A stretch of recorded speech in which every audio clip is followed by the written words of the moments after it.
Silverstone declares itself the home of British racing, and the history stretching back to 1948. It's fair to say there's a little bit of justification to that claim. It's always one of the fastest circuits, as Silverstone is developed from its windswept airfield origins into one of the most recognised tracks in world motorsport. Welcome to round 4 of the WSRL multi-class series. My name is Sebastian Bosher-Williams. I'll be lead commentary and in the production booth as well. And joining me alongside me is the wonderful Mike Braun. Mike, racing just about to get underway. I'm going to let you take the grid for today's proceedings, but we are in for a stunning race today, aren't we? Absolutely. This is going to be a fantastic race as we have all the cars lined up on the hangar straight, getting ready to go. And your top qualifier in the LMP class goes to Connor McClellan in the second spot, queued in, dropping it in the second spot. That's his best start he's had so far. Then you've got Andrew Gajdarek in the third spot, Wayne Castile in fourth, Justin Barrera in fifth, Jack Lee in sixth, Will Coffey bringing in the seventh spot. On the eighth spot is Aubrey Cundell. In the ninth spot, Kansas Gentry, Chuck Murrow in the 10th, and Quinn Eisenbraun in the 11th spot in the LMP class. Then in the GT3 class... Sorry to cut across you there, Mike. We are underway here today. A little bit of a different start to what we normally see. That was a standing start, I do believe. Anyway, McClellan away well. Gajdarek up into the lead. Castile heads up into third place. It's all action in the background as we head down towards turn 1. Oh, spinning LMP2, spinning out on the exit of turn 2. GT3's flying everywhere. Augustine Castro, though, still remains the leader in the GT3 class. I think that was Kansas Gentry maybe getting involved there, Mike. A very, very unusual start to the race. We'll go back and we'll update you on the GT3 standings, but as it stands, Castro first, Gritzko second, Braden Carroll in third. The 53 car is off. That's Aubrey Cundell.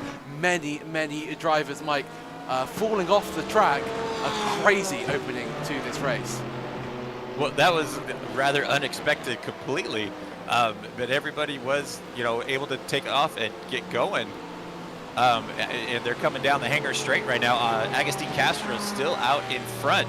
The GT3 guys seem to be holding off good pace here. We've got a few slow cars coming down. Not sure what's going on. That's Joey Rutledge in the 344. It's kind of a chaos right here at the start. It caught everybody by surprise. I'm not sure what we're going to be doing here, Seb. Well, when it's a little bit frantic when the commentators in the commentary box are lost for words, and that's exactly what me and Mike are at the moment. So let's update you. Gajdarek in the lead, Castile in second. I was going to say McClellan in second, but McClellan falling back through the field. McClellan jumps to Seb, the sorry to interrupt you here, buddy, but I just saw a post that says the race is going to restart. Put in text to the session as well. So Will Coffey just posted that the race will be restarting. I'm not sure how they're going to pull that out, but it looks like everybody's just kind of pulling in right now.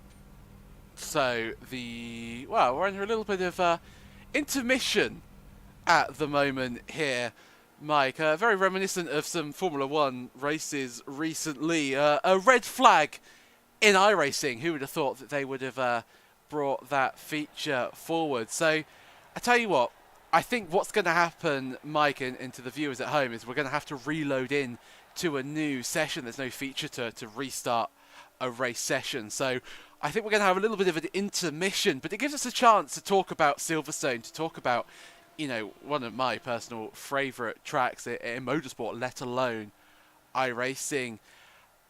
We've seen in recent years, Mike, drivers having to cut more and more downforce off these cars to really, stay with a competitive lap time. It's almost sort of a Temple of Speed light, or a Monza light.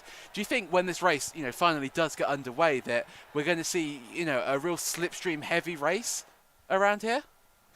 I really do. One of the things about this track is it's so easy to just melt your tires off because these long sweeping turns and some of the the not experienced racers, the thing to do is push so hard, and you just keep turning the wheel farther and farther, and your wheels can only go so far before they start plowing, and they're just going to start melting the rubber off the tire. And so, you can get halfway into this race and you lose all your front tires, and you can't rotate around the turn at all. So this is one of my hardest tracks for me, especially when you go into Maggots and Beckett's, that they're so flowing and so going back and forth that if you don't go into the right speed, you try to overturn it and you just melt everything off. Oh, you certainly do. As I said, we're in a little bit of a holding pattern at the moment. No action, in fact, taking place on the circuit. Mike, I'm going to need your expertise. 91 Fahrenheit, that's almost sort of, mid 35 degrees for track temperature ish. Correct. Yeah, it's fairly warm, but not terrible. So I think it's still going to be good. If we got up into the 100 degrees, that's where it starts getting to really bad. But with the ambient temperature only being 65, the track temp 91, it's getting towards the hot edge, but it's not going to be too bad. It certainly will not be, although I'm not quite sure where they've gotten their information from when it comes to British weather, because it certainly is not that hot at the moment, as I can attest, being out in my garden. Would not recommend it this time of the year if you are deciding to come over to the UK. I don't want to put you on the spot, Mike, but if you've got any more information about what's going on, are we expected to get underway fairly soon? I know that you've got your ears firmly fixed to the ground at the moment. Well, it looks like Will is having to reset a new session in the league. It's going to be a 10-minute practice, 10-minute quali, and then the 1 hour race. So I think we may end up having to load into a new session the way it looks. But he says it is almost there, so we might have to go follow up on that. I think we will. So sorry for the little bit of a false start, as it were, from the racing perspective. We will be underway as soon as we possibly can. So thank you very much, Mike. You're doing a great job, as always, bringing us up to date when it comes to the goings on around the circuit. So session will have to be restarted. So I've never had this before, Mike, and I never wanted to have to fill a red flag session, but here we are. It's very much like motor racing, actually. Things don't go to plan, but standing start. Kind of like Suzuka this weekend, the F1 race. I mean, what was that, 2.5 hours that they had to go through and talk to anybody and everybody on the grid? It was, and any commentator has faced this is their worst nightmare. When you're suddenly left with scrambling to try and find any form of substance to talk about. I mean, we saw a standing start, and that's why, of course, we're having to have a new session open up. But, standing starts are not something that we see in multi-class racing. It's just not the norm. Would you like to see it come in to be popular? Add a little bit of a dynamic to the start of a race? I've been in a few leagues that do standing starts, and man, that it's either really good or really bad. So there's always that one guy that's able to get a real good crazy start and just come shooting straight up in the middle of the pack, and then he destroys everybody in the first turn. But I think it adds a new dimension to some of the racing. But in the GT3 class, I don't know. I'm a purist. I like to see rolling starts. I like to just see the like I said, a purist way of starting the races and just coming down the straightaway and down the front straight at full speed. I think I'm with you. I sort of pose the question thinking, well, maybe it would be nice to change things, but, it is the way that it's been traditionally done. And, as we saw, a standing start can provide a lot of issues. Lots of drivers, given the benefit of the doubt, caught unawares of what was going on. But even so, there's a lot more risk that can go wrong. I mean, you talked about Suzuka, the Formula One. Well, the Formula One start that we had here with George Russell, was it Pierre Gasly and Zhou Guan Yu, coming together, which was a very typical sort of start line-esque accident, and you don't tend to see that so much in when you have rolling starts. So I think I think I'm with you. I think I like the traditional aspect. As I said I on. think Oh, go on, Mike. I do. I think it's good in like the F1 classes or the open wheel classes. That's kind of the classes they do it in F1 or the F3, F4 class here on iRacing. I think those would be the good ones for standing starts. But any of the full door cars, the GT3s, I really think it's got to be a rolling start. P Cup, I think that's cool. It's neat. That's one of the classes that I do it in. But as for GT3s, yeah, I think we should do rolling. And of course, in the lovely world of sim racing, standing starts can be a real one of the aspects where you can actually pay to win. It's sort of a phrase that you don't tend to see too much in the sim racing world. But if you've got the dual clutch setups, if you can master that bite point, you can really gain an advantage. And you see that in the Porsche Cup leagues and other races. So yeah, I think it's more of an equalizer, and I think that's what we like to see. If you're just tuning in and expecting some WSRL action, we're a little bit delayed at the moment. We will be getting underway as soon as possible, but you join us. Well, we just wanted to follow the Formula One. We just wanted to have a little bit of a red flag period, and well, there's no better place to have a red flag period than Silverstone. I love Silverstone. I was talking to you, Mike, wasn't I, just before the broadcast? I've personally been to the track. I've got a real sort of strong affinity with it, and I am biased, but I just don't really. I can't think of another track that has got half of the scary corners, the challenging aspects around the world. It has pretty much everything you ask for in a racetrack. It's got a couple tight hairpins. It's got the real long flowing turns, and then it's got the long sweepers that you have to nail to get any good lap times. They're a little scary to hit with a little bit colder tires, but when you come into turn 9 in a Copse turn, and you just have to nail that inside apex to be fast through there, because if you don't, you're going to get swallowed up going into Maggots and Beckett's, because you have to carry so much speed down that short chute come in there that you're just going to die when you go in there, because everybody else is going to come up and just go right up your tailpipe. Yeah, you're completely right. As I just want to reiterate, if you are joining in, a little bit of a delay to the action today. We'll be getting underway as soon as possible. Maggots and Beckett's is so iconic that COTA, one of the newer tracks to be built in America, followed it. We always hear drivers talk about how much they enjoy those corners, in downforce cars, in the Formula Ones and Formula Twos of the world. But I mean, in a GT3, they're still really challenging, aren't they? And should provide a really good challenge for our drivers to compete with for the whole hour of racing. Yeah, they're so much fun. I mean, at COTA, it's almost like they added an extra turn in there. You've got so many switchbacks back and forth, back and forth. And it's such a timing, especially with Maggots and Beckett's here, because as you're going into each section, you're slowing down just a little bit. It's incremental each one of the turns you come to. The way I time it is I downshift a gear in between each one until I get into Beckett's, and then I have to ride out in third gear depending on the car. But as I'm coming into Maggots and exiting Maggots, I'm out of fifth into fourth, and then as we go into turn 12, you get down into third, and then you ride third out of in Beckett's, and it's just so iconic, like you said, to come through there is just smooth, but when you don't get it right, you're a complete train wreck. You're off the track.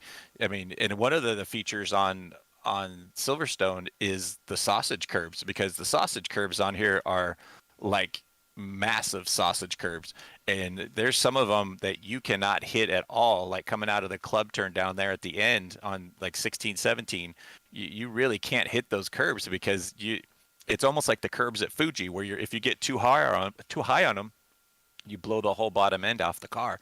So you really have to be careful with the curbs coming around here. You certainly do. Well, I tell you what we're going to do. We're going to very quickly just go back to our introduction screen. We'll be with you as soon as the action returns from the WSRL Season 2, Round 4 here at Silverstone. Do bear with us, and the racing action will be underway as soon as possible. So until then, stay tuned, and we will see you again very, very soon.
Welcome back to the WSRL Season 2, and here we are finally back after a brief delay. Mike, still got Mike Braun alongside me in the commentary booth.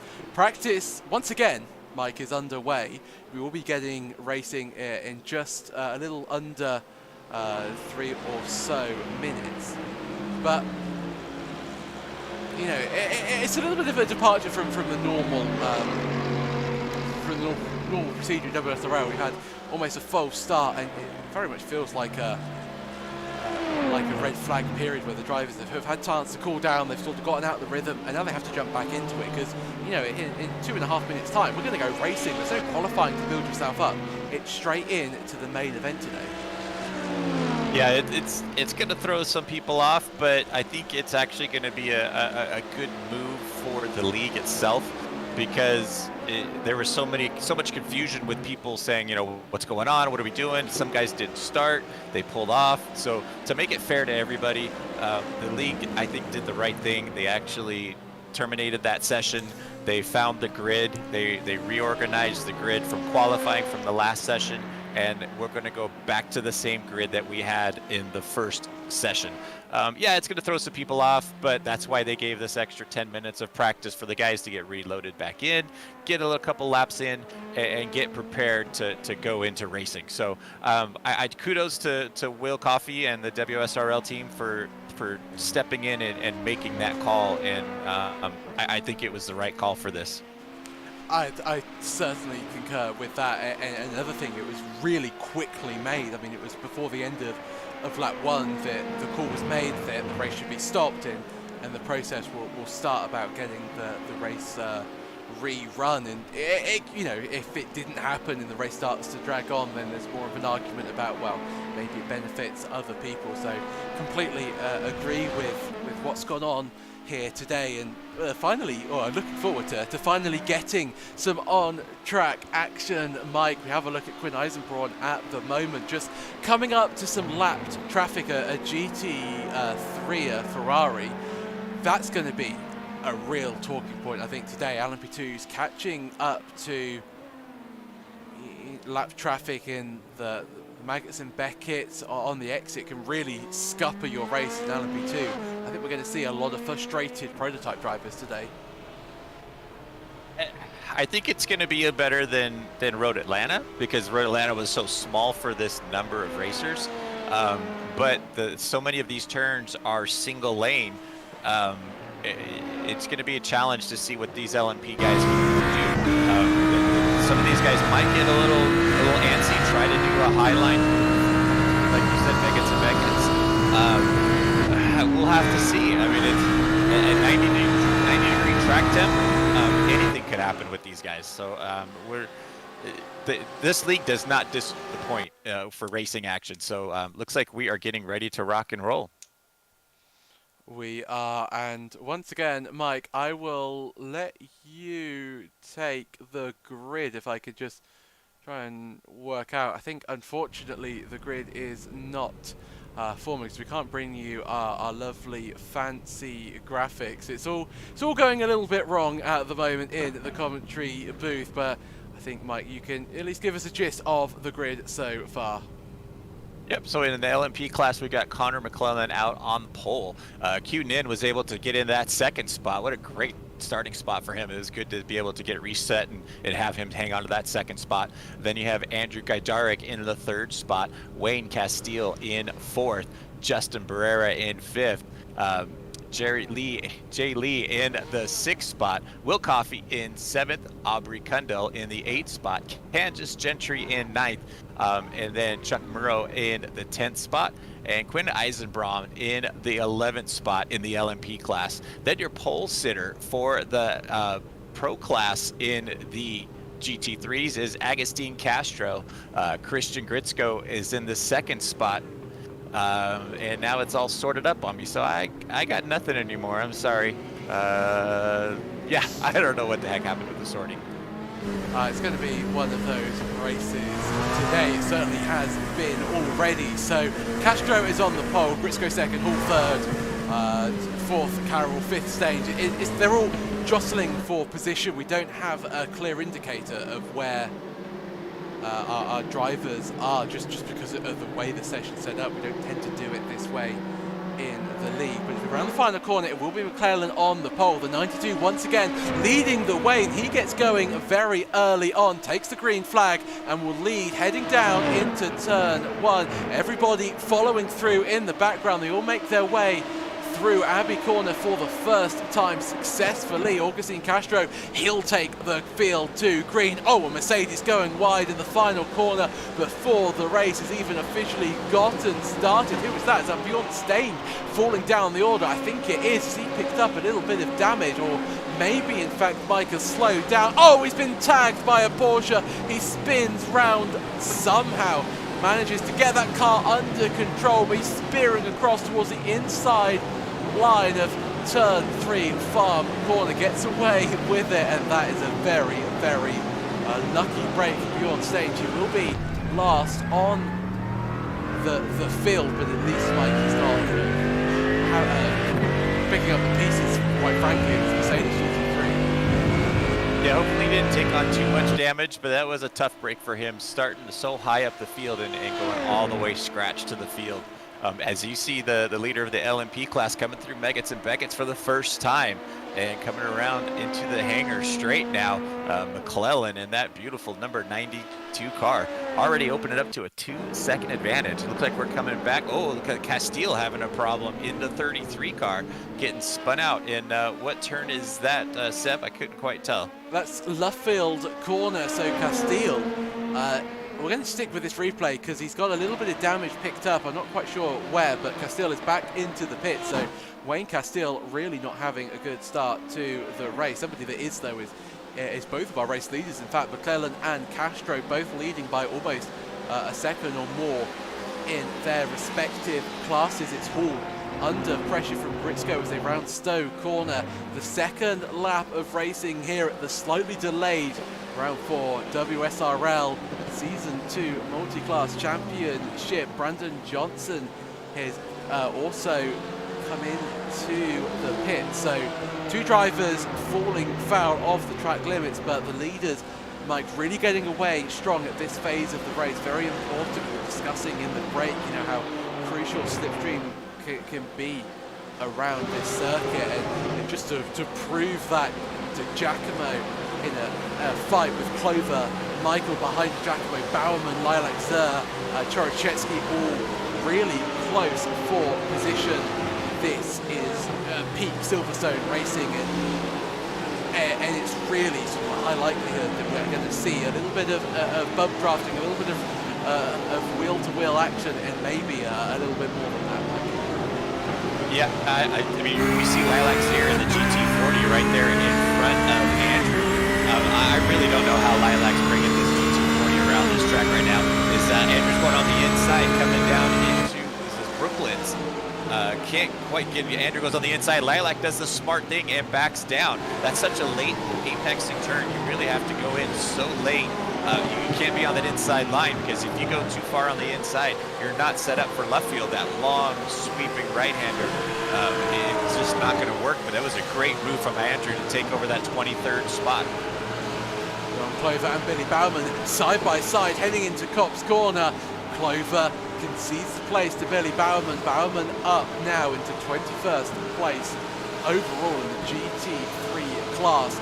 Next up for Bowerman is Giacomo. 2 Audis running very close on the circuit. The only 2 Audis we have in today's proceeding. Very late move there by Chorochetsky, but he's going to send it up the inside into the final corner. There, I do believe, is a Lamborghini off to the side of the circuit. That's Brandon Johnson. Looks like his rear tyres aren't necessarily spinning for Johnson. I think it might have been a little bit of damage, but Johnson clearly not having the best of starts. He's currently a lap down, and I think a little bit of damage. Joe Routledge currently up 10 places from where he started, Mike. So some drivers really benefiting on the opening few laps. Everything's calmed down a little bit now. Drivers are falling back into their multi-class rhythms, and it's very much sort of the norm resumed. Yeah, no, there's never a lack of racing in this WSRL league. and there's always a good battle somewhere on the track. But as you said, there's been a lot of good guys, you know, making their way up the standings, but there's been quite a few guys dropping down quite a bit. But Quinn Eisenbraun in the 9th spot in that 42 LMP car goes on the in. You can see the in car here coming. Where we're coming into, we're coming down the hangar straight right now into Stowe Corner, turn number 15. Eisenbraun still about a 1.5 seconds behind Gentry, but right behind Eisenbraun is your second qualifier, Q Nin, dropping back 8 spots. I'm not sure what happened to Q on in the first 4 laps, but man, he dropped all the way back. Yeah, really not a good opening for the 68 car. Christian Briscoe, though, chasing down Justin Hall. Briscoe being chased by Braden Carroll, Diego Airy as well in the background of this fight. Diego Airy he's been a little bit inconspicuous so far in this race. Further up the field, he's gained 11 places though from where he started.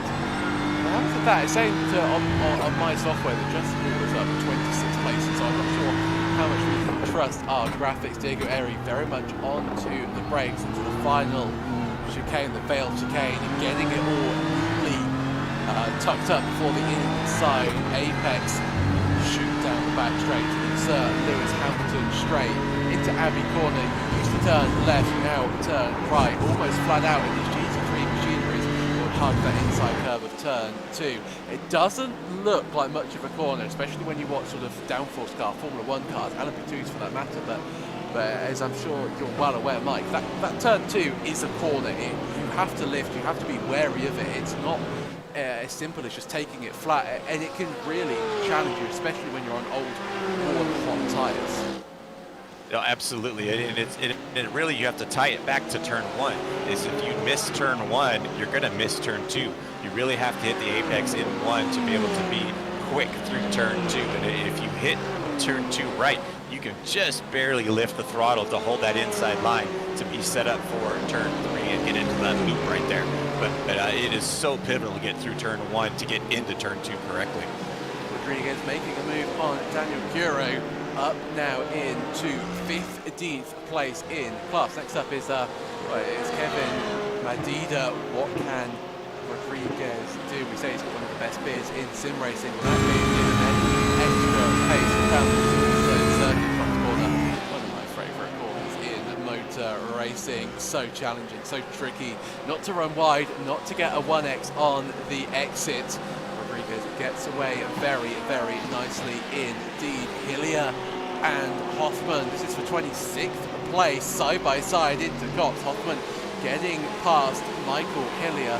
Hillier down in 27th place. And what's really fascinating me at the moment is you can sort of see by the graphics on the left-hand side of the screen, many drivers not really being able to escape. It is starting, certainly, you know, from around about 15th place down, it is sort of a little bit of a slipstream train, Mike, and that can prove really difficult for the drivers to keep their concentration, because you're having to watch the car ahead, you're having to do lots of extra calculations within the cockpit, and it can really, really challenge you. So it's going to be a long race ahead for these drivers. No, absolutely. I mean, it's a 1 hour long race, and you've got so many cars just freight training around that if you try to follow somebody and they make a mistake, you're gonna make that same mistake they do. But while you got Ben Simic on the track, let's go back to Ben real quick if you don't mind. Oh, we have Kenneth Michael off the track in the wall. We'll revisit Simic here in a minute, but it looks like Michael getting off the track. Oh, and spinning out. Oh my goodness, it looks like he may have spun out in front of some other traffic. Looks like he just kind of lost it coming out of that turn. But let's keep this rolling and see what happened here, because it may look like he may have turned right into some oncoming traffic as he comes back on the track, gets sideways. Oh, it gets blasted. Oh, that was, I think it might have been Brandon Johnson. Let's see, yep. Here he comes back in front of Brandon. It just, oh, it takes Tyler with him. Man, tough break for Brandon Johnson. He had a new livery on his car, and it's just not what it used to be right now, as they are all in the pits right now. That's a tough break for those guys. very tough break indeed. Brandon Johnson has really not had a good start. Oh, a car onto the grass to try and make the move. I think that was, well, it wasn't. Jake Luther though, and Bradley Alvis and Tweeder all battling as we head into Stowe. Corner Tweeder on the outside of the BMW. The Porsche is ahead and running away. That's Bradley Alvis trying to make his break. Down the inside goes Tweeder on one car. Now we have Joey Routledge involved as well. 4 cars separated by less than a second on the Silverstone track here tonight. Well, you simply can't ask for more action. Alvis leads the pack. He is pushing all of that air, and everybody behind him is gaining just a little bit more of a slipstream, just a little bit more advantage as they all head through turn 2. Another battle on the track is Chuck Muro and Gadarik. Gadarik just falling down the order once again. Mike just, you know, had a good start, had a very good start to the first race before that was that was curtailed very early on, but Gadarik falling down the order, but finding his pace once again, and now heading through traffic. This is a real opportunity to make up places, to gain some time and to really use that multi-class rate to progress yourself further into this race. Yeah, Gadarik has been running really good this season, and he just had a rough start to this race, and it looks like he dropped him back into that 7th spot. But he's trying to work his way back up. On our scoring, it shows him losing 4 places and spot. He looks on the inside of Chuck. Chuck was off the track and all the way off the track and rejoins. I wonder if he's going to get a slowdown there or not. I'm not sure if that's a slowdown section. I know he's going to take at least an X through there. But they're coming in and coming around. Oh, he pushes that GT3 car off. They're not even pushing him, but it just kind of scared him coming into Luffield. And Andrew Gadarik goes around the outside of both those guys and ends up taking over for that 6th spot in the LMP class, dropping Chuck back into 7th as they're coming down the straight now, Seb. Gadarik really playing the traffic game perfectly at this phase of the race. Battles up and down the field. This man, though, finds none. McClellan just leading, just building that gap over Justin Pereira. Pereira has got Jack Lee for company in 3rd place. Jack Lee has been very quick through traffic, really slicing and dicing, as it were, the number 13, gaining on his closest rival of Pereira. Comes down Coffee also coming along for good measure, so while McClellan is running away. Oh, big send there from Jack Lee. He gets it slowed down to the apex. I don't know if that was an overtake or more of an avoidance maneuver, but Pereira very slow through the Abbey chicane as they all file their way past the GT3s. The GT3 stay to the outside, the LMP2s on the inside there. Coffee getting a little bit hampered by the traffic. Pereira, he's off the track. Where is he? Onto the track he rejoins, but Pereira making another mistake, 2 in quick succession for the 86, and that's allowed Lee to run away, Mike, and Kundal. Now he's the one trying to make his way past Pereira. Pereira had a fairly scruffy lap or so. Yeah, and I think that ties back into missing turn 1. It looked like Pereira missed the apex going into 1, which pushed him completely offline for turn 2. And that gave Jack Lee the chance to get by and take over that 2nd spot. And it gave Aubrey Kundal a chance to be right on Pereira's back wing now. So it's going to be interesting to see as they're coming down into Woodcote and down Corpse right now. They're going queued in the 9th spot right now.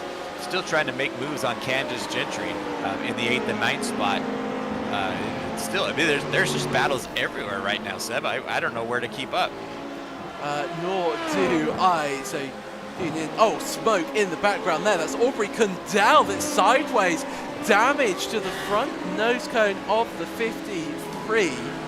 And has he come together with Billy Bowerman? I wonder. The replay will tell us. Oh, that's a late send there by Kundal, taking out Bowerman. Bowerman then.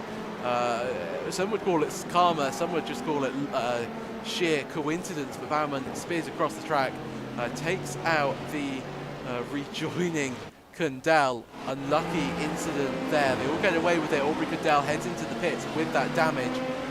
Won't, as I understand it, might be able to make it to the end of the race without having to stop again. So it's all really unfolding for Kundal at the moment. further around the track we have, well, that's a BMW, that's Medina off the track through turn number 1. He rejoins the track but has Zachary Robertson very close for company. The LMP2s, they're in their own battle, they're trying to make their way through the field without inconveniencing the GT3s too much, but multi-class racing at its finest, and Silverstone really delivering in this early phase. 15 minutes out of the hour gone. The LMP2s lapping the GT3s for the first time. Will Coffey, well, is a battle with Muro and with Muro and Coffey and Gadarik. Gadarik up in to 4th place. Andrew Gadarik, you're right, he's been so quick this season and really proving that in this race so far, Mike. Yeah, like I said, he's been running really good. Will Coffey, he told me earlier, he's kind of driving the struggle bus this week. So he's sitting there about the 6th spot, trying to get a spot by Chuck here. He's trying to get that draft as they're coming through Meggets and Beckett's right now. He's probably going to try to get a good slipstream down the hanger straight and maybe try to get him going into Stowe Corner. We'd be curious to see. I think he's a little too far back right now. But he's still about 3/4 of a second, a little bit of tiny draft, but it's not enough to make any kind of move as they come into Stowe right now. But there's more traffic ahead. It looks like Andrew's trying to get through the traffic as well to try to stay ahead of these guys as they're coming in that last section right now. And then you got Q-Nin battling out with Kansas Gentry as they come into 16, 17, and 18 to come onto the front straight right now. Q-Nin with a rough start, was able to qualify 2nd overall, but dropped him all the way back into the 8th spot with some challenges. Not sure what happened, but running back in that 8th spot, we know he's got pace in that car if he's able to qualify in that 2nd spot. So I wonder if he has a little bit of damage that's causing him to slow down and he's just waiting for the first pit stop or what, but we shall see shortly, Seb. Yeah, the curious case of the 68 car. Very curious to see it. Might be a little bit of a flick up on the rear diffuser for Q-Nin there, I can say, and if so, would be certainly hurting his straight line speed performance. In fact, you can sort of see it play itself out, but the 68 gets past the 11, and then now up past Kansas Gentry. That's the move that's been coming for a few laps or so. What can Kansas do? Can Kansas just wait, just bide his time, allow him just to pick his way through the traffic, to slice his way, shall I say. Kansas can pick up the pieces, maybe pick up a position or two. As the exit Cops corner, everything now really playing through the minds of these drivers. They've got traffic to worry about, fuel management to worry about, tyre management to worry about. It's all so tricky at the wheel of these cars, and everybody is mastering it, you have to say, Mike, very, very well. A few incidents that we've seen, not too many. I think Hoffman, though, as I said, that might have just fallen off the circuit for a few moments. Jack Lee, he's into the pits. This is a little bit of a surprise, isn't it, Mike, to see Jack Lee into the pits so early on in this race? I was told it was going to be about the 20-minute mark, so it looks like he's coming in probably 1 lap early. Maybe he's going to try to play a little fuel mileage. Here comes Quinn Eisenbrand as well. So yeah, I was told that the LMPs are going to be right around the 20-minute mark. So maybe he's going to try, like I said, try to play that fuel mileage in one of the other windows, because they are going to have to stop twice. And I think the GT3 should be able to make it the whole run. With 1 stop is what I mean, through this whole race. But if you want to drop back 1 spot into the 300 car of Ben Simic, Ben's got a special livery on his car for us Americans. It's in playoff baseball right now, and there's a few of us in the league, including myself, who are Seattle Mariner fans. And this team has not been to the playoffs for over 21 years, and we're literally in the playoffs for the first time in 21 years. We did play today, and we lost it in the last inning on the last out. But as Seattle Mariner fans, we believe, and that's what it says on that side of his car. And then Brandon Johnson also has a special livery for the Mariners as well, if he is still in the track. I'm not sure if he disconnected or not after his accident that he had, but it looks like he is out on the track. But it's, you know, it's special for some of us guys that have been fans for, I mean, you can relate with maybe a football league that, you know, has always been in the bottom of the standings. then all of a sudden they make it to the top and they're representing. So we're proud to be fans of that team. I knew there was a reason that you wanted to have a look at Ben Simek on the broadcast. Well, no better reason. Wish you and your team the best of luck. Skadarik into the pits, so is Muro, Barrera and McClellan, the two actually to not pit so far. And all it really comes down to is where is Jack Lee out on the circuit? Is this early stop worked? Is the undercut worked? Or is the overcut the better strategy? So wait and see. Of course, the pit lane here, Mike, is so short. You actually, it's quicker to go into the pits, at least for the start of the pits, and cross the finish line than it is to complete the lap. So drivers are told not to win the race in the pit lane, but it can certainly sort of alter the dynamics to it can certainly alter the dynamics to a pit stop. Jack Lee though coming out in third, Skadarik in fourth, Muro in fifth, so everything looking fairly similar to the whole LMP2 field. Kundal getting ahead of Nin. Kundal, of course, making contact with Baumann earlier on. Kundal, though, will have to make, I think, one extra stop than the others around him. So a net 7th place for Nin, but hopefully now he might have a little bit more pace at his disposal if he did have any damage and he can find his way firmly up through the field. Ben Simek making a move on Chorchetsky, making his way past Simek. Simek now down into 22nd place. Chorchetsky up into 21st. Simek not deciding to make the move into Brooklands, allows Chorchetsky just to go a little bit wide to run himself out of road. Does that compromise his line into Luffield corner? Will Simek be able to get the slingshot out of Luffield up through Woodcote corner onto the back straight, the national pit straight, before we head towards Cops corner? Simek will just have to concede for now. Clover up ahead as well in the battle with De Giacomo. Battles up and down the field. GT3 pit stops underway. Castro, Hall, Airy, Dweeder, Alvis, Luther, Rutledge, Sanchez and Fuller all heading in to the pits. Mike, pit stops very much underway at the moment. Yeah, they're coming in at the 22-minute mark, so that means they are going to have to stop one more time. I don't know if Agustin Castro, who's like the fuel mileage master, was able to pull out an 8-minute more pit stop. It's going to be interesting to see because that guy is a master at doing the fuel stops. He's won 2 races with us, all based on fuel strategy. So it's going to be definitely interesting to see what he can do. He does have a 7-second advantage right now as you see him back out on the track, coming out of the Luffield turn and coming to your favorite turn right now, Woodcote. Agustin Castro laying it down right now.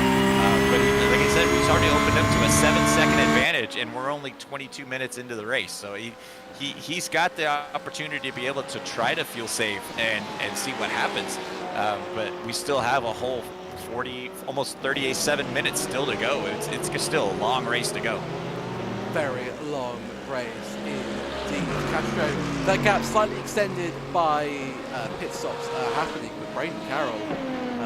Next driver to Castro at the moment, both trying to fuel save, trying to extend as much mileage as possible. Alvis and Chorchetsky, well, that got so close as we went on board with Alvis, getting away though without too much damage. Simek now finds himself in 11th place after all the pit stops are playing themselves out.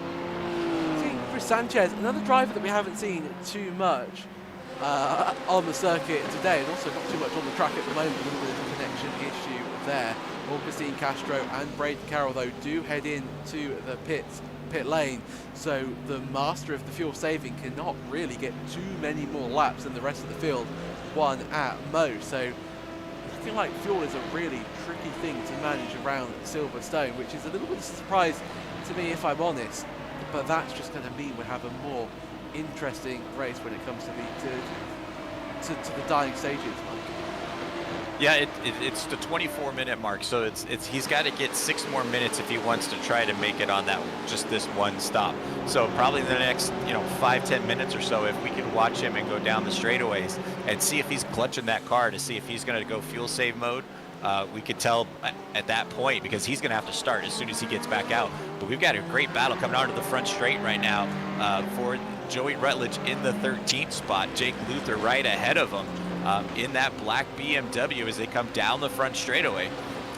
Like you said earlier, I think you said earlier that Joey Rutledge we haven't really talked much about, but he's got a good representation right now, running in the 8th spot. He's running really good right now, but I think we could go into our shut up and drive moment right now for the MVP. The MVP from our last race, which is voted on by his peers as the MVP of the race, was Kevin Medina. And so as a prize for Kevin Medina to be voted among his peers is going to be an in-car run, a whole lap around the track with Kevin, as we see him coming out of Aintree, coming into turn 5 right now, out of the loop and down Aintree, down that straightaway. Medina is running in that 16th spot right now, right behind Zach Robinson and Daniel Kroger. As they're coming in, this is the late apexing turn. You have to really come out wide and come in tight right through here. You hug this inside curve. You want to stay inside. You don't want to go there, where that Porsche just went, where Zach was going. That's way high. And then you let it drift out just like Kevin did right here as he's coming and down into, I lose all track here, down through Corpse right here. And if I believe this is Corpse, correct? Yep, Corpse. All right. Here we come through here, nice and tight. Lifts just a little tiny little bit, and coming into Meggett's and Beckett's now. You get way over to the right side. You want to cut real close to those curbs, and then you just want to go through here and coast. You downshift in between. Just downshift there. Yeah, I would go right about there, and then see how he lifted and just coasted through there. He wasn't too hard on the tires. I've seen guys come through there. You just hear the tires just screaming for their life. But Kevin was doing a good job, and he's staying real close with Zach as they're coming down the hanger straight now into Stowe Corner into turn 15. Good late apex. You want to get real nice and tight. Oh, good line from Kevin right here as they're coming into the last section right now. Coming into the club section here. As you want to get nice and wide and hit that inside apex. This is where those big old huge sausage curves are. You really don't want to get on those. You want to step all the way out and just throttle it right here. Full throttle down the front straightaway. There's your start finish line right now as they're coming down the section. He's closing in on Zach right now. You want to lift just a tiny bit in turn 1. You want to hit that apex, and then you see if you get a little too late, you get a little too high through turn 2. And then you get hard under the brakes to get into turn 3. And then we're coming back around into that loop one more time. But Kevin making a good run on Zach as they're coming around one lap. He really gained in quite a bit of time. Yeah, Zachary Robinson went oh so wide, didn't he, through Stowe Corner, not going to help his cause one bit. Brennan Corn losing a place from Rodriguez. Rodriguez has been on the move just like Chorochetsky. The two drivers really sort of lighting up the timing screens in terms of their overtakes so far in today's proceedings, but lots of action happening at the moment. And the best thing, Mike, we're not even halfway through the race. McClellan, though, a driver that just is exceeding his pace at the moment that we've come to expect, absolutely nailing it in a class of his own. 14 seconds between himself and Lee. Barrera in third, falling behind Lee, I should say, after the pit stops. Barrera third, Muro fourth, with that Will Coffey, Cundell, Nin battle all still just about happening, but it's nowhere near as tight as it was at the early onset. It's this sort of Robinson, Medina, Clover, Curo battle that's very, very close on the circuit. Robinson has a look to the inside into Stowe Corner to get up very early to dive to the inside, especially that late, but a little bit wide from the BMW of Daniel Curo. Will that give a little bit of an advantage for, I was going to say, will it give an advantage for Robinson to send it down the inside? Can't do it as we have to wait, I think, for a few more minutes. We see an overtake on the circuit. Mike, Jake Luther, though, the driver that, again, we haven't really mentioned, currently the leader in the GT3 AM category. So, class leader, great job by Luther, just lapping away consistent and actually closing in on the pro driver, or the pro-am driver, I should say, of Albus up ahead of him. So, a supreme job by Jake at the wheel of that BMW at the moment.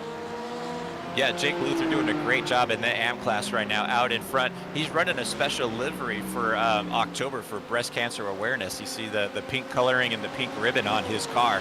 Looks fantastic on the car, and he's definitely doing it proud. But Joey Rutledge not too far back in that second spot in that BMW. So yeah, don't forget the car starting with the 200 series is the Pro class or Pro Am class, and then the amateurs are actually the 300 series numbers. So you might see that on the left side in the standings. So we do have like a race in between the race, but yeah, it's good to see Jake Luther out in front right now in that Am class. Battle for third in the GT3 class, Justin Hall and Diego Eri, two very familiar names at the top of the GT3 standings. What can Diego Eri do?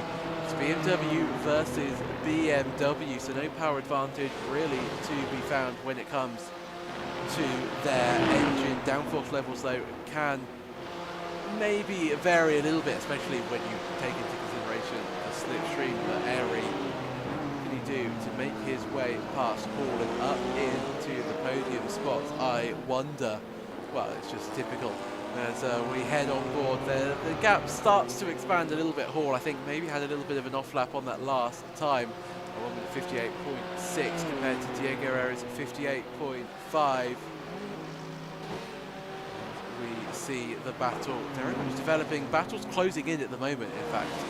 Mike, it seems that this race sort of is really ebbing and flowing. Drivers almost wanting to fuel save just to get away from, or just to give themselves a little bit of a margin, and then when that's done, they want to bring up the pace, and we've seen that with Routledge gaining in on Luther, and also, you know, Kandel, Coffee, and separated by 0.6 of a second. So lots of battles developing once again on the circuit.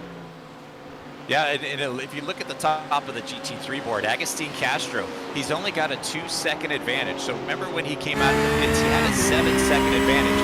So I'm really curious if he's fuel saving right now, because now it's 1.8 seconds. So let's see what he does down this straightaway, down the Hanger straight. He's in it all the way down, but I wonder if it's because he backed up so much, because he had a huge advantage right now. And Christian Rinchko now within 2 seconds of him. So it sounded like he lifted a little early in that section right there. But I think he gave that advantage back down. So either he's got a problem or he is in full fuel save mode right now. Sounded a little bit like a late clutch in, just to some context. Castro's best lap in the race, a 57.5. 2-minute .4 was Castro's last lap. So obviously Castro really struggling out there. Kansas Gentry, another driver there, you know, is not really acclimatized to Silverstone track as well. He's got Kadari right up ahead of him. A little bit of a connection issue, but that battle frame very much underway and into Stowe corner. Castro, though, I wonder, Mike, is that a little bit of fuel saving? Is there a mistake, or is there something a little bit more sinister going on with Castro's car? I know that the curves are fairly aggressive around the circuit in the wrong way, and develop a little bit of issue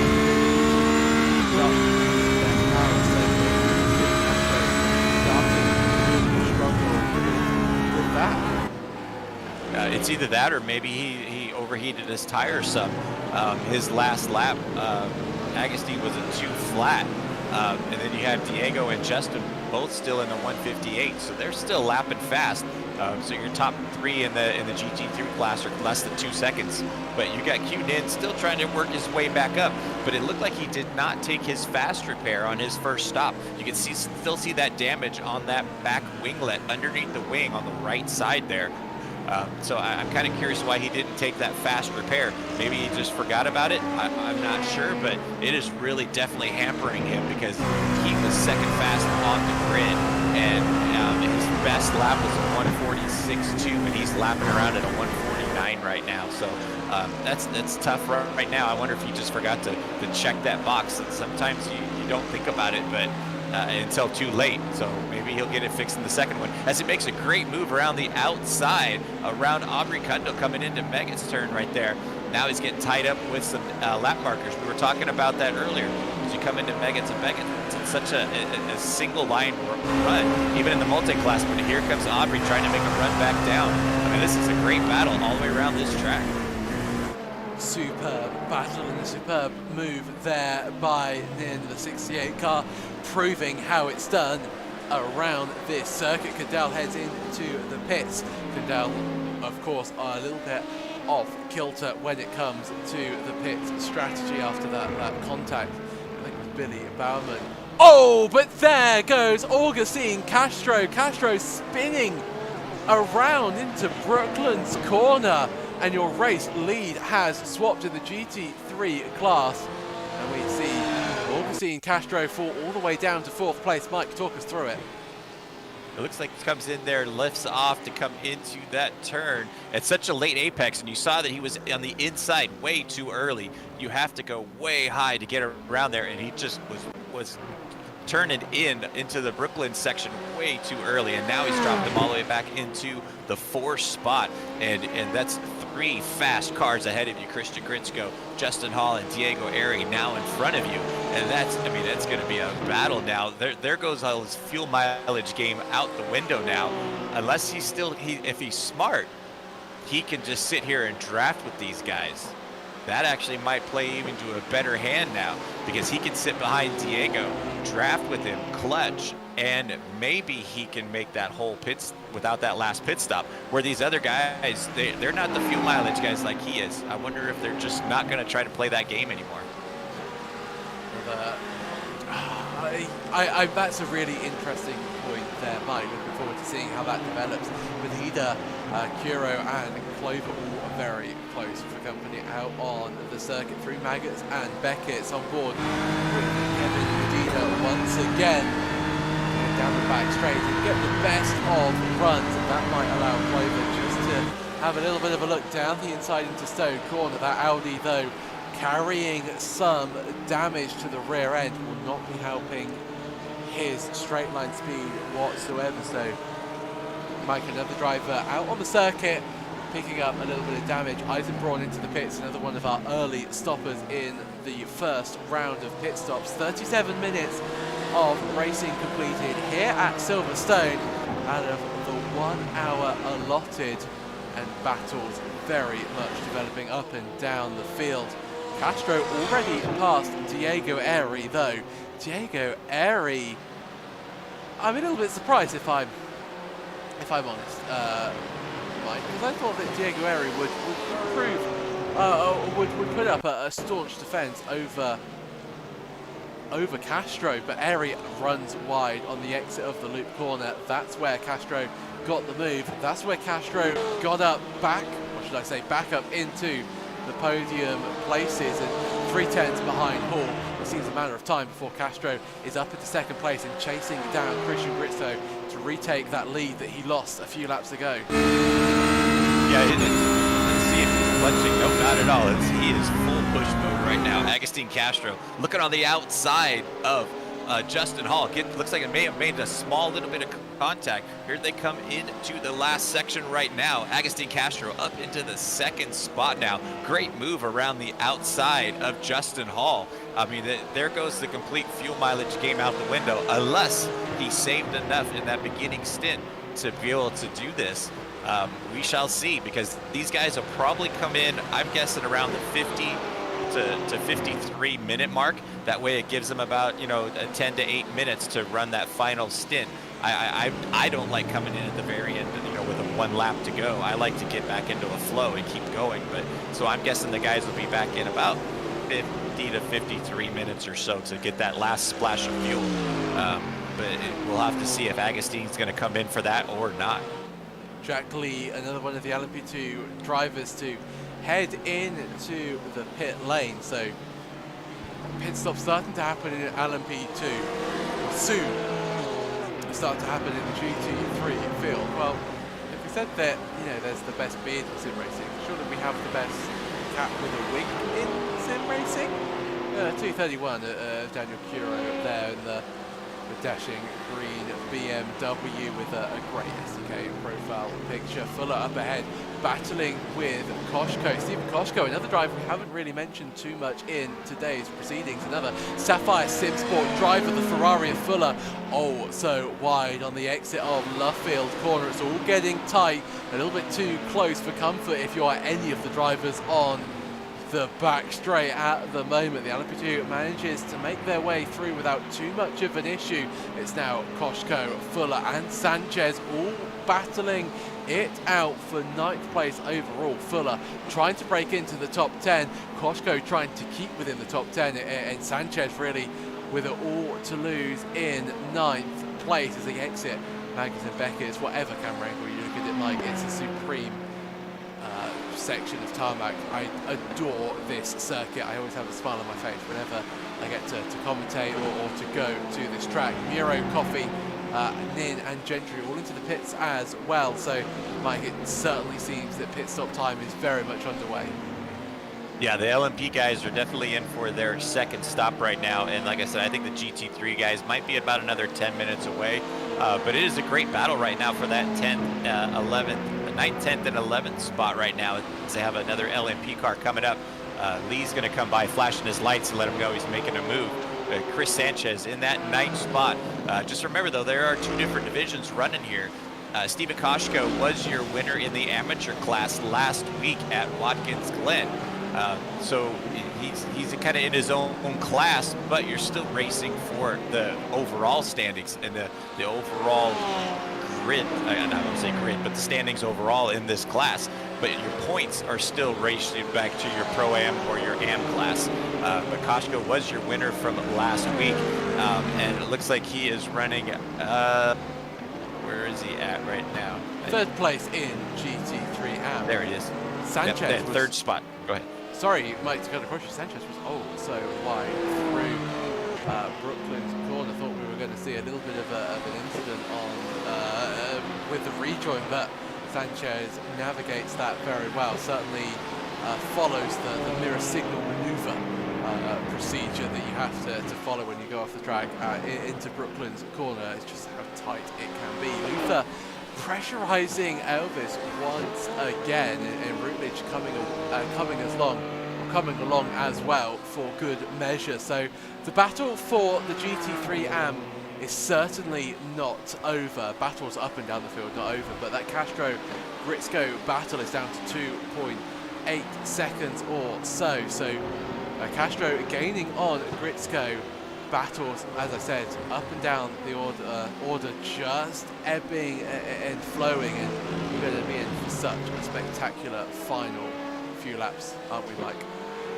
Yeah, the last 5 minutes in the GT3 class is going to be super interesting, because now you see Agustin Castro lapping back around at his 1:58 pace. Just, about 10 minutes ago, he was in the 2-minute rate pace. So Carroll Davis in the 399 car coming into the loop right now, comes in a little too hot.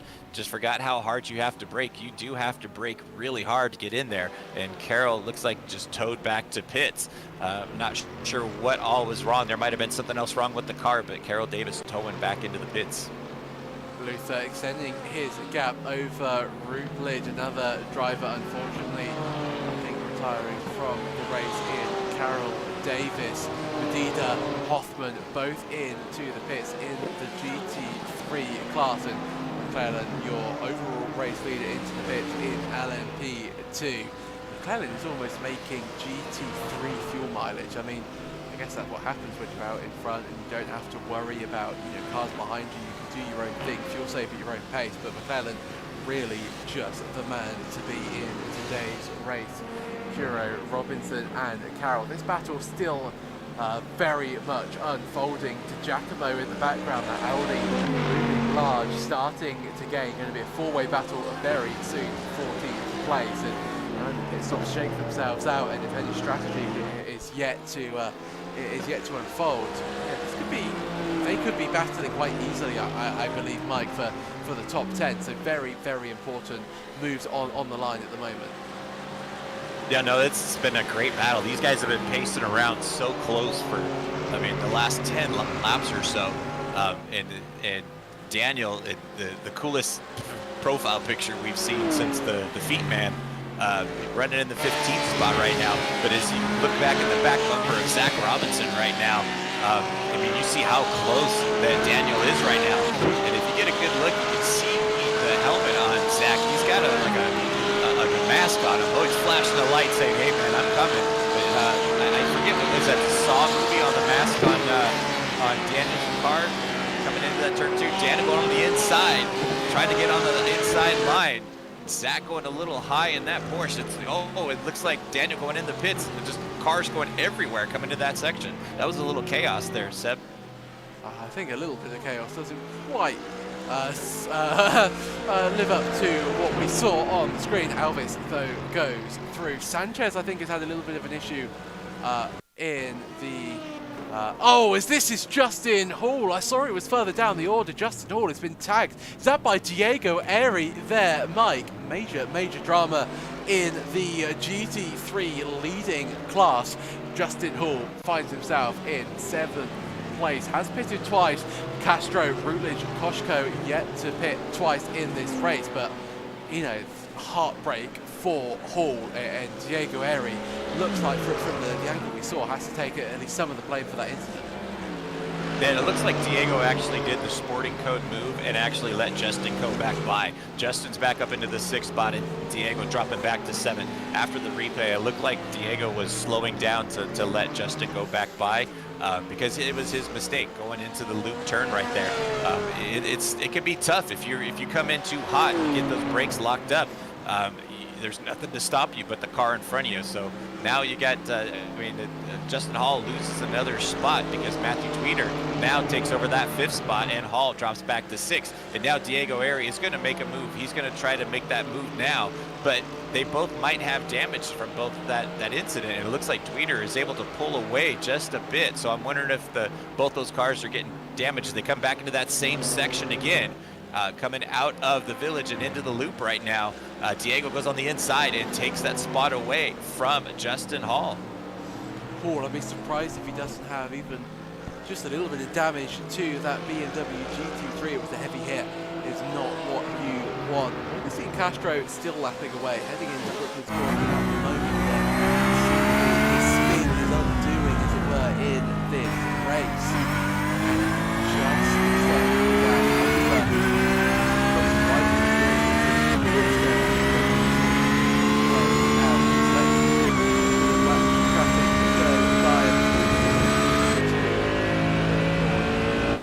Gaining on, I think it was Simek, but as it all plays out with the pit stops, you know, it's so hard from the cockpit to work out like where you are in terms of place in the race, and that can be difficult when trying to work out your strategy. As we mentioned before, these drivers, they don't have any.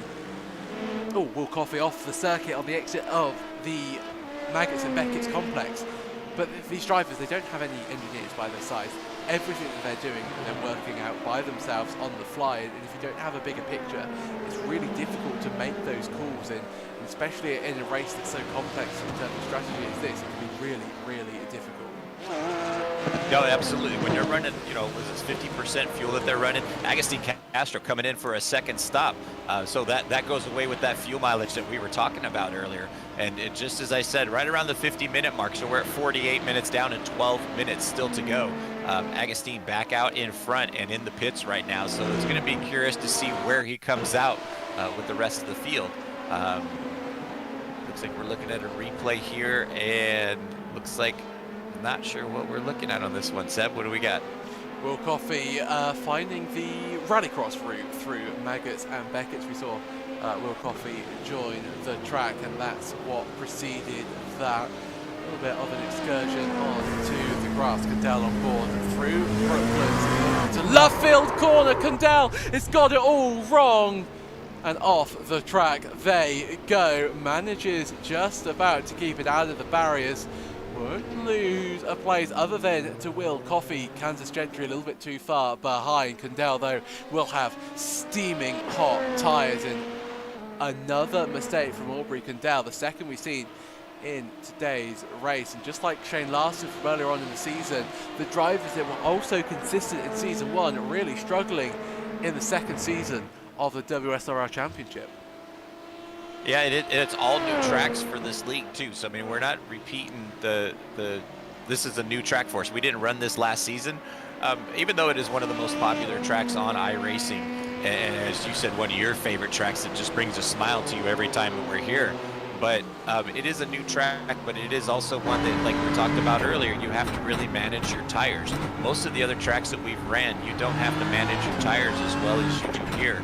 And with 10 minutes to go, these tires are just starting to scream your name, just trying to beg to cool down just a bit. But these long sweeping backs and forth, it really overheats these tires if you just overcorrect that wheel just a bit. So now is when the time is you're going to see who saved their tires, who saved their fuel, and the cream is going to definitely rise to the top here at the last 5 minutes or so. That analogy, it really will. Tweeder and Gritzko, they're very close in third place. Matthew Tweeder, such a good drive by him. Sorry, it's not Gritzko, is it? It's Diego Airy behind, but Tweeder finds himself in third place after Hall and Airy came together. Hall some 3 seconds off Diego Airy. Tweeder trying to hold on to that third place, trying to take his Mercedes-Benz GT3 to the podium places to really do it in the backyard of Mercedes Formula 1, practically only a few miles away from the circuit. What can that BMW do? What can Diego Airy do to dethrone Tweeder from the final podium place? Through the loop we go. Such a tight, awkward section. Whatever happened, I tell you, Mike, to Bridge Corner, what an amazing corner, what an amazing section Bridge Corner was the loop. I'm not a huge fan. I am a fan, though, of the braking zone into Brooklands. It's a bold opportunity for that move to be made. Diego Airy unable, though, at this phase to get past Tweeder, but Airy looking quick, looking like he can place the car where he wants it, and Tweeder has got a lot of work to do in the next 8.5 minutes if he wants to hold on to that final podium place. Yeah, that rear view mirror full of that BMW right now is not a good sign. I've had that rear view mirror multiple times with Diego right behind me.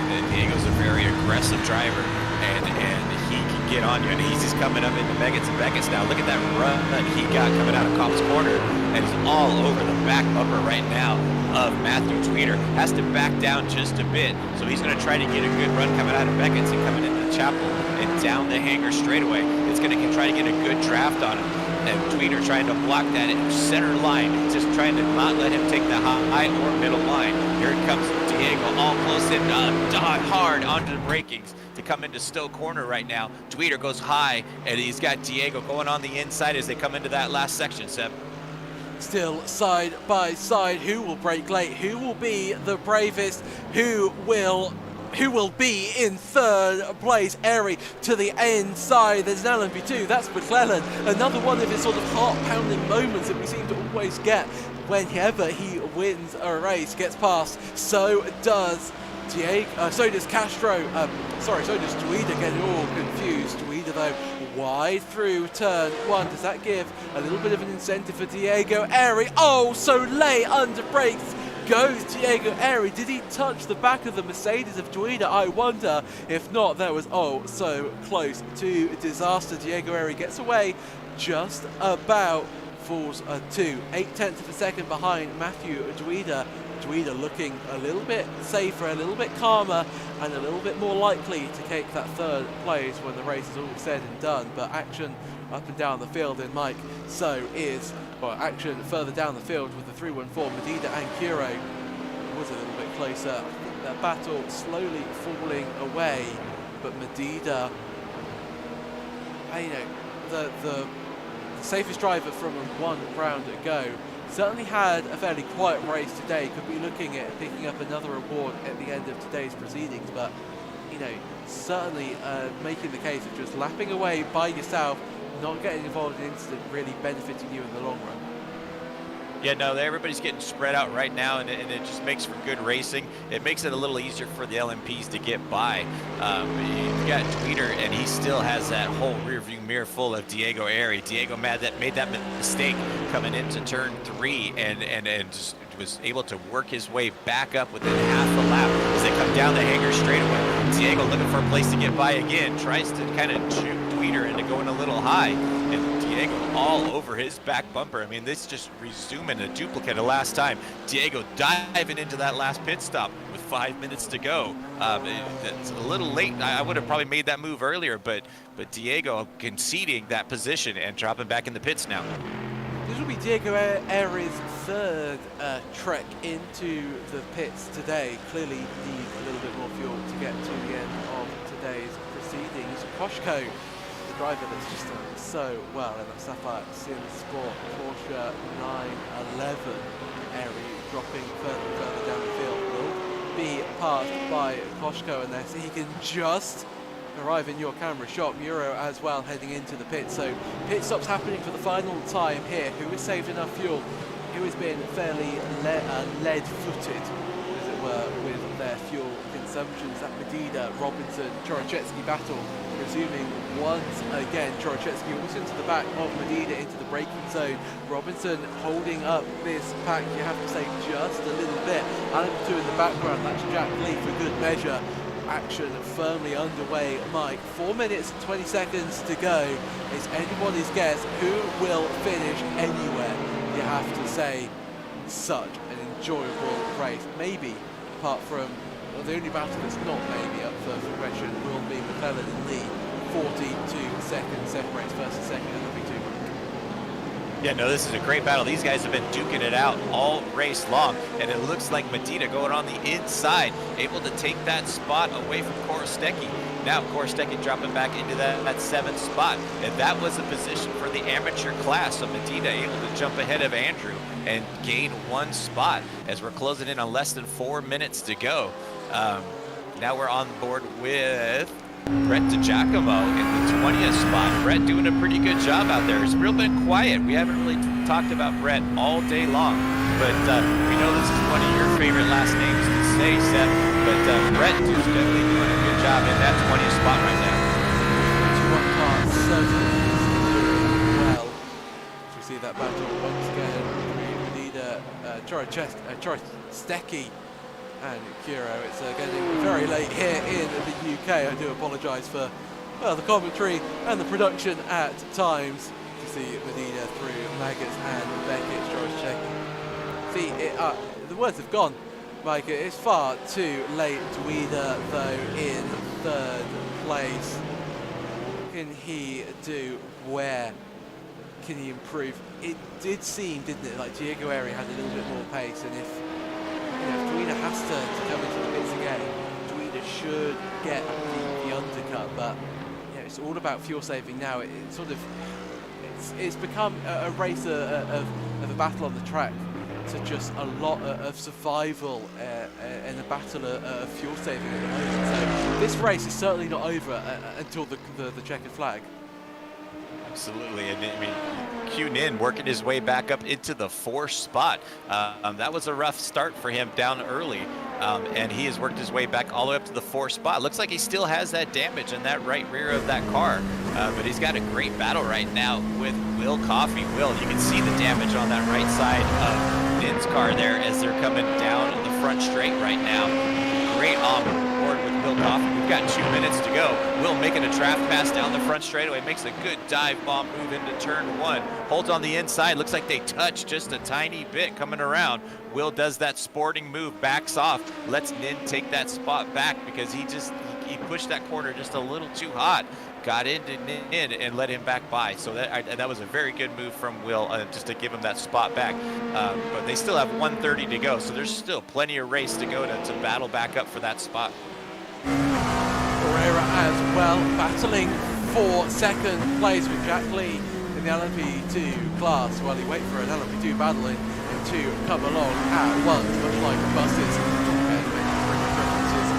So euphemisms in as possible. Pereira 3rd, Lee 2nd. Pereira a little bit compromised though by that lapped traffic in the final sector of the lap. McClellan, where is he on the circuit? He's on the back straight. He's in a league of his own. He's almost in a different county. He is so far away. Gentry has had to come into the pits as well. He's had to make a little bit of an emergency splash and dash. Coffee though, what can he do, Mike? Where can you overtake? Where does Will Coffey fancy making his way up into 4th place? Well, it's not going to help him. Going a little bit wide on the exit of the loop cost him a little bit of time. Might have cost him the opportunity to make the move in its entirety. Yeah, he might have to try to save his tires up and push it coming through Meggetts and try to get down that hanger straightaway and try to get by down through there. But as you see Korostecki now in that 17th spot, trying to get back in on Kevin Medina. These guys have been nose to tail. Oh my goodness, probably this almost whole race. And it's been a great battle. I mean, that's always one of the most fun races you have, is when you got one guy ahead of you and you're there the whole hour-long race with him. So we are just crossing the time at 1 minute, 1 hour now, Seb. Where is our leader? Our leader is currently just heading through turns 2 and 3. So McClellan been very unlucky, in fact, it picked up the white flag at the worst possible opportunity. A car off to the side of the road. That's Tyler Emery at the wheel. Emery going a little bit wide of the mark. McClellan though, what can he do to lose this race really is the question. Not much, just needs to make his way around the circuit. Lee has had to come in for a pit stop, but that's disaster for Jack Lee.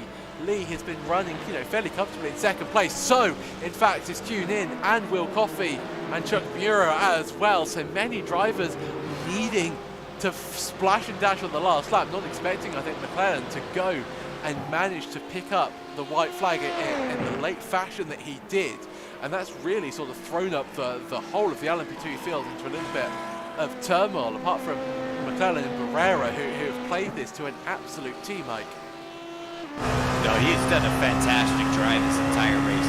He laid it down in qualifying to sit on the pole and able to pull away and just keep going. So it's been a great run so far from McClellan. As you see, quite a few guys making that last-ditch effort to get a little splash and dash to try to finish it up. But here comes your LMP class leader, Connor McClellan, coming around the last set of turns to come down the straightaway, Seb.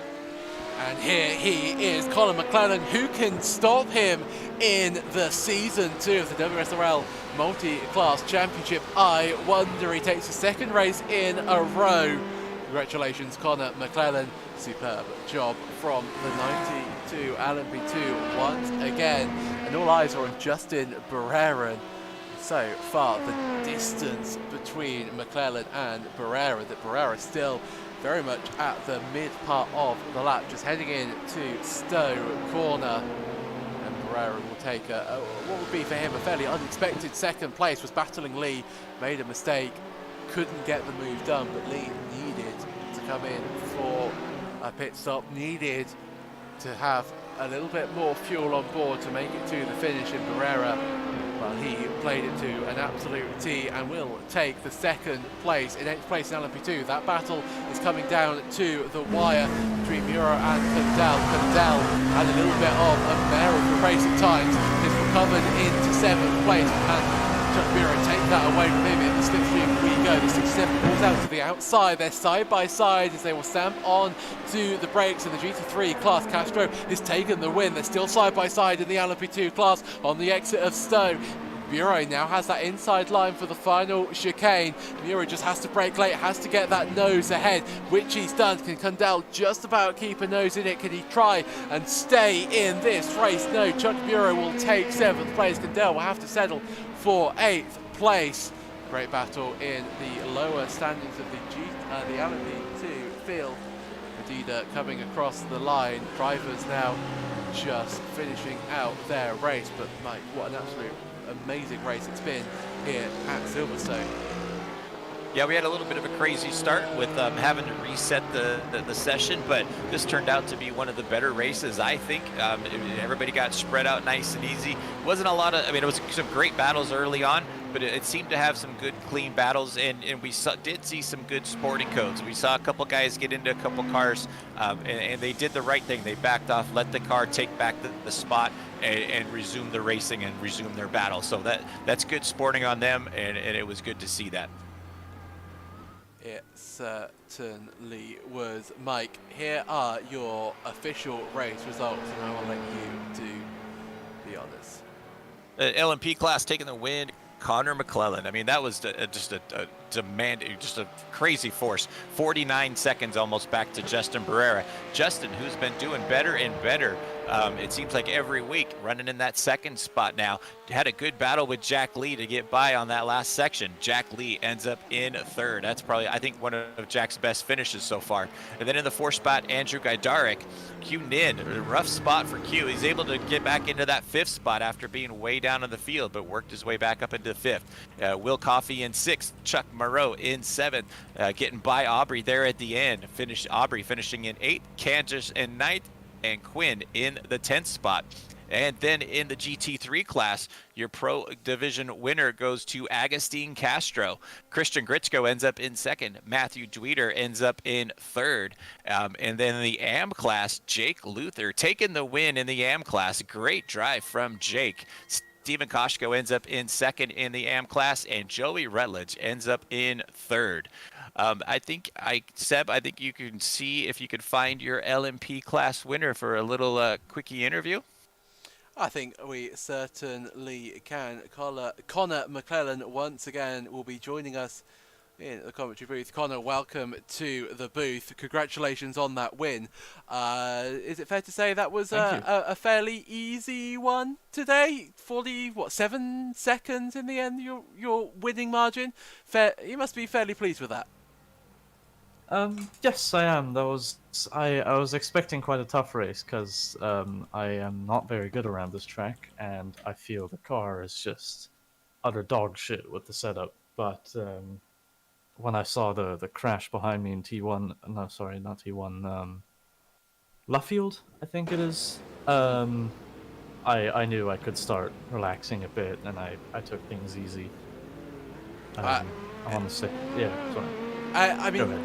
At times you were getting, as good fuel mileage as the GT3. So I mean that really helped you out in terms of today's race. So, next time we, actually I've completely blanked on what track we're heading to next. But Phillip Island. Phillip Island. Thank you so much, Mike. Phillip Island. Next track. Is that a track that you go better at? Will we see another dominating win from yourself? I mean, I did the track once in GT3. That went quite all right. I don't know how it is in the P2. It's probably just first and second gear all the time. Not sure I'm looking forward to that, but I mean, we'll see how it goes. It's always there's always a lot of luck involved in these, so at least I feel. I mean, I think that there certainly is. Well, Connor, thank you so much for coming to join us in the commentary booth. Congratulations on your third win of the season. Before we let you go, thank you. Anybody you'd like to give a shout out to? My shower, which I will now be heading to, and afterwards my bed. Because it is 4:30 and I'm tired. Likewise, it is very late here in the EU. Well, Connor, you go and have a very well-deserved rest. Thank you. Mike, have you managed to find any of our pesky GT3 drivers at all? I sure have found our pesky GT3 drivers taking the win in the pro class for the third win of the season. Agustin Castro. Congratulations, Agustin. Looked like a great drive. You had a real large lead until you spun out coming into, I think that was the loop. What happened in that section? Hey, thank you. I was saving fuel and then I just lost the car. I think I lost the brake reference. I don't know. It's common to make that kind of mistake while saving fuel, but fortunately I had the pace and I had an amazing amazing fight with Ritzko, and yeah, I don't know. It looked like a fun race. You were out in front. You were way out in front, and then after your pit stop, you kind of backed up like you were definitely saving fuel. But once you guys got together, it looked like a great battle with Christian. So looked like you had a good time. Is there anybody you'd like to thank for your race victory today and let you go celebrate? To my team, the team always is present every race, and to Will that fixed his mistake. Um, I know how to say it. Making the session. So yeah.